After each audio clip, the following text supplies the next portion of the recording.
bienvenue dans ce nouvel épisode du podcast. Aujourd'hui, on va parler routine. Alors, je vous préviens, je suis pas en super forme aujourd'hui pour des raisons hormonales. Donc, accrochez-vous, restez avec moi, ça va aller. On va se plonger dans cette idée de routine et surtout d'avoir une routine. Que faire quand elle est complètement chamboulée et qu'on a cette envie de faire table rase et de reprendre à zéro sur de bonnes bases. Donc c'est exactement ce qui est arrivé à une de mes clientes cette semaine, ou plutôt la semaine dernière. Et donc elle m'en a parlé dans sa question. Donc la question, je vous la dis tout de suite. Cette semaine était un peu spéciale car j'étais en déplacement pour le travail avec plein de personnes. Ma routine a donc justement été complètement chamboulée. Je remarque que non seulement j'avais pas la tête au yoga, ni à me coucher tôt, ni manger trop sain, ce qui de toute façon n'est pas facile en groupe. Alors que là, je suis rentrée chez moi, le week-end de Pâques est passé et j'ai super envie de reprendre tout ça en même temps. Est-ce qu'il y a un effet boule de neige ou Pâques complet qui fait qu'abandonner ou reprendre un aspect de son self-care, ça va avec tout le reste? Alors oui, ouais, carrément, il y a un effet comme ça, bah, tu le ressens très bien. Et ce que ça m'a tout de suite fait penser à l'effet nouveau départ, dont je parlais dans l'épisode 79. Je verrai si je me souviens de le mettre en lien dans la description de l'épisode. Mais voilà, c'était l'épisode 79 où je parlais du nouveau départ et en particulier, ça se ressent très fort au 1er janvier, cette idée nouvelle année, nouveau mois. Je reprends sur des bonnes bases à partir de janvier, je vais à la salle de sport, je mange bien, etc. Et il y a cet effet vraiment très galvanisant du nouveau, d'un repère temporel qu'on peut complètement manufacturer d'ailleurs. On peut se dire, bah, ce sera lundi prochain, ce sera quand je rentre de vacances, ce sera voilà, demain matin, à partir de demain j'arrête, n'est-ce pas? Donc il y a cet effet galvanisant de reprendre la routine à zéro et de mettre de côté toutes nos mauvaises habitudes, entre guillemets. Et dans ton cas, bah, il y a vraiment ce repère temporel fort de ma semaine de voyage et de voyage pour le travail et le week-end de Pâques sont passés, pouf, je reprends sur des bonnes bases et je reprends une routine qui est plus rigide. Parce que effectivement, dans un contexte très inhabituel comme c'était le cas pour toi, avec en plus beaucoup d'imprévus par-dessus, c'est très normal de tout laisser tomber. On n'a plus aucun repère habituel pour notre routine. On est en groupe, donc on doit aussi suivre un petit peu le mouvement du reste du groupe, aller au restaurant plus souvent, ou ce genre de choses. Donc c'est complètement normal d'avoir cet effet boule de neige où je peux pas manger sain, donc en plus c'est difficile de faire ma routine, et puis en plus j'ai plein de choses à gérer dans le cadre de mon travail. Clairement, mes besoins vont passer en dernier. Ça va être la priorité la plus basse cette semaine, et puis ensuite je sais que c'est temporaire et que ça va pouvoir revenir à un niveau plus sain la semaine prochaine. Mais tu l'as ressenti d'ailleurs ce week-end, ton corps et ta tête t'ont envoyé le signal qu'ils étaient tendus, épuisés émotionnellement, et qu'il était vraiment temps de reprendre ta routine. Et tu m'as dit tu m'as dit que tu aspirais cette semaine une routine plus rigide pour repartir sur ces bonnes bases et puis retrouver cet équilibre intérieur qui a été fortement chamboulé par cette semaine, en fait, par ce voyage et par cet abandon de toutes les bonnes choses que tu fais pour toi d'habitude. Et ce à quoi ça m'a fait penser aussi, et ce qui, je pense, est important de rappeler, c'est que ce genre de chaos est inévitable. Et tu l'as super bien géré. On en a parlé personnellement. On en a parlé personnellement. Tu l'as super bien géré. T'étais super fière de la façon dont tu l'avais géré. Et je suis super contente parce que tu m'as pas du tout semblé coupable par rapport au fait d'avoir laissé ta routine exploser en 1000 morceaux pendant ce moment-là. Tu sais que c'était inévitable, c'était comme ça. Le contexte a fait que. Et la vie moderne est chaotique de toute façon et c'est le prix à payer pour avoir une vie riche, épanouissante, avec une carrière vachement chouette, avec une famille, avec plein de proches, plein d'amis et tous les dramas que ça implique à droite, à gauche. Et on est toujours en train de jongler entre le travail, nos amis, notre famille, nos passions, etc. Et sans compter les imprévus par-dessus, les crises, le contexte économique et social, etc. Et ça peut sembler parfois un peu trop et on peut se retrouver à penser, je pense que souvent notre premier réflexe c'est de résister à tout ça et de se dire si seulement j'avais plus de temps, ou si seulement mon emploi du temps était moins chargé, si seulement la vie était plus simple. Et ces pensées sont complètement naturelles évidemment, mais rarement constructives. Ça c'est pas constructif parce que la vie est comme ça, en fait. La vie est comme ça. La vie est chaotique et finalement, si on avait une vie plus simple et que ça voulait dire avoir moins d'amis, avoir un travail moins épanouissant, avoir enfin, ça vaudrait pas vraiment le coup. Donc, au lieu de souhaiter avoir moins d'assiettes à faire tourner, je sais pas si ça se dit en français, spinning plate, enfin bon, au lieu de souhaiter d'avoir moins de choses à gérer, on apprenait plutôt à les accepter, à accepter que c'est comme ça et à les aborder avec un peu plus de légèreté, de grâce. Est-ce qu'on pourrait plutôt les accepter, en fait, accepter tout simplement. Et l'acceptation, c'est pas de la résignation. L'acceptation, c'est un lâcher prise, c'est clair. C'est un lâcher prise par rapport à mettre en contraste avec cette résistance dont je parlais, à être toujours en train de se dire j'aimerais que ce soit autrement, j'aimerais que ce soit autrement, j'aimerais que ce soit autrement. Mais au contraire, accepter que non, c'est comme ça. C'est comme ça. C'est pas se dire la vie est difficile, j'ai plus qu'à serrer les dents et puis voilà, et c'est ce qui est encore de la résistance, c'est ce qui est encore beaucoup de tension intérieure, mais plutôt reconnaître la réalité pour mieux l'aborder et pour se dire que oui, la vie sera toujours un petit peu chaotique. Et paradoxalement, le fait d'accepter ça, c'est le premier pas vers un peu plus de sérénité.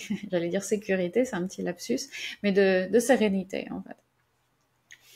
Et de la même façon que la semaine dernière, je vous disais que sur le tapis, on se crée un espace, le tapis de yoga bien sûr, on se crée un espace sécurisé pour tenter des choses difficiles et se donner la preuve qu'on est capable de les faire et de faire plus qu'on ne le croit et que du coup ça nous aide à gagner en confiance en nous. De cette même façon, on peut aussi ici, donc sur le tapis, dans notre pratique du yoga, se créer un microcosme de défis contrôlés où chaque posture, chaque transition, chaque respiration, ça devient une occasion d'observer comment on réagit face à l'inconfort, face à l'instabilité, face à l'imprévu, dans des postures qui sont difficiles, des postures qu'on s'attendait pas à voir venir dans une séance, des postures qui nous mettent vraiment à l'épreuve au niveau de la stabilité, des postures d'équilibre par exemple, mais vraiment toutes ces choses qui arrivent, qui peuvent arriver dans notre pratique de yoga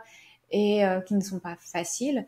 Quelle est notre réaction? Est-ce qu'on se dit oh, j'aimerais bien qu'on fasse pas cette posture, j'ai hâte que ça se termine, ou je préférerais qu'on fasse quelque chose de plus relaxant, j'aimerais que ce soit plus simple, j'aimerais que ce soit autrement.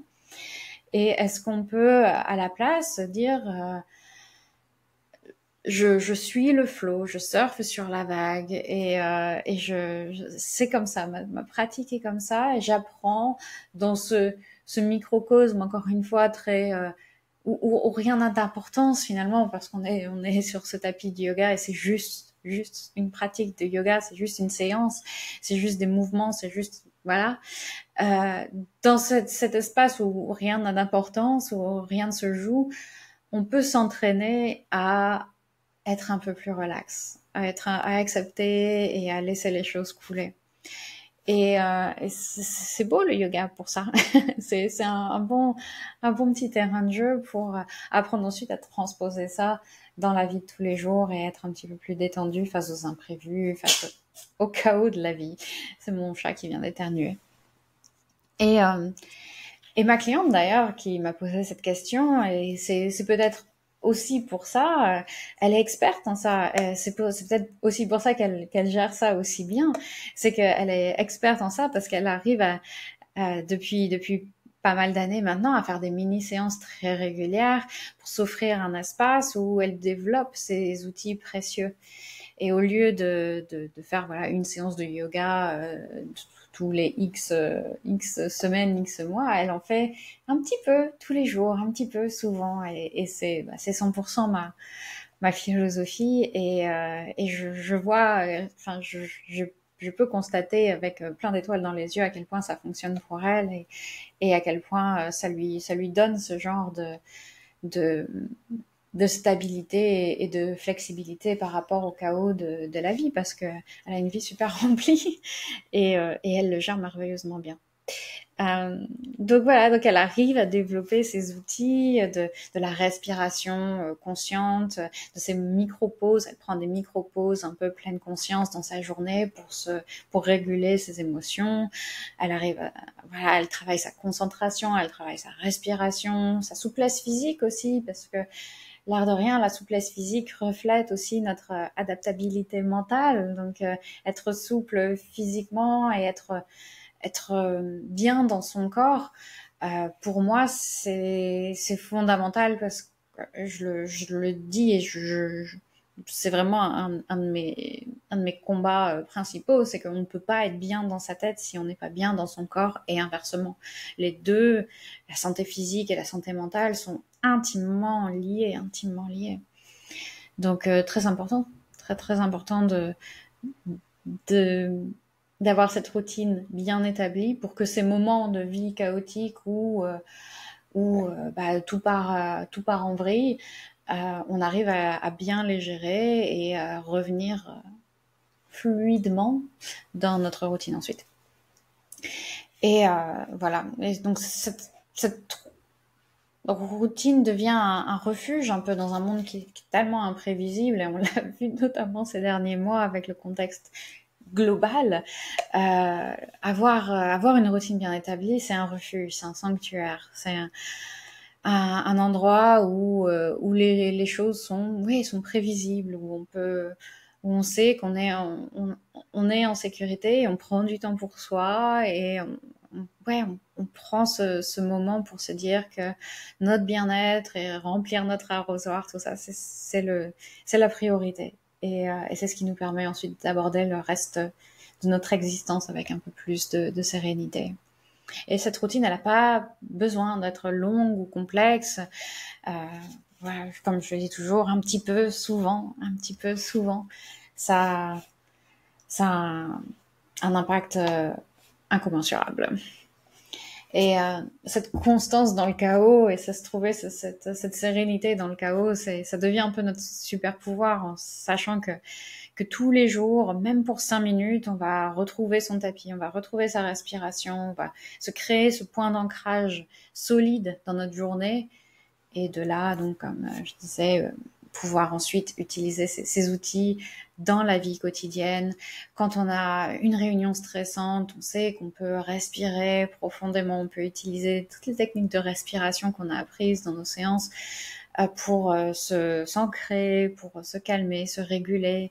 Quand on a une journée surchargée, on peut faire des petites pauses, des micro-pauses, des micro-méditations qui nous permettent de revenir à nous et encore une fois, de nous réguler. Et quand des imprévus arrivent, bah, on se retrouve, on a cette souplesse mentale, physique aussi, mais bon, en l'occurrence, plutôt mentale, et on a ce pouvoir d'adaptation, et au lieu de retrouver cette résistance dont je parlais au tout début. Donc voilà, on peut naviguer le quotidien, le chaos quotidien avec un peu plus de grâce. Donc je vous invite à observer comment vous réagissez face au chaos dans cette semaine. Il ne manquera pas d'y en avoir, j'en suis certaine, malheureusement, dans notre vie à tous. Est-ce qu'on résiste? Est-ce qu'on est frustré? Est-ce qu'on accepte? Sans jugement, on observe nos réactions avec curiosité toujours. Et puis, si vous avez envie d'instaurer une petite routine de même 5 minutes, une mini-routine 5 minutes, de tester un petit peu ça, il y a plein de vidéos maintenant. Enfin, il commence à y avoir plein de vidéos sur ma chaîne YouTube. Je commence à mettre plein de routines. J'en mets une par semaine. Et d'ailleurs, cette semaine, c'était une routine de 8 minutes sur de la respiration qui aide à retrouver un peu de focus. C'est une respiration Viloma, donc je vous invite à la regarder. Il y a une routine de 5 minutes pour le dos qui arrive ce mardi. Et puis, enfin, il y en a plein d'autres. Il y en a plein d'autres. Allez trouver ce qui vous convient, ce qui vous parle. Et puis, si vous voulez un suivi plus personnalisé, adapté à votre corps, votre situation, votre vie, vos obstacles à vous, eh ben, il suffit de me contacter via mon site internet yogawithclem.com/fr. Je vous remercie beaucoup pour votre attention et à très bientôt. On se retrouve la semaine prochaine pour un nouveau sujet. Ciao, ciao.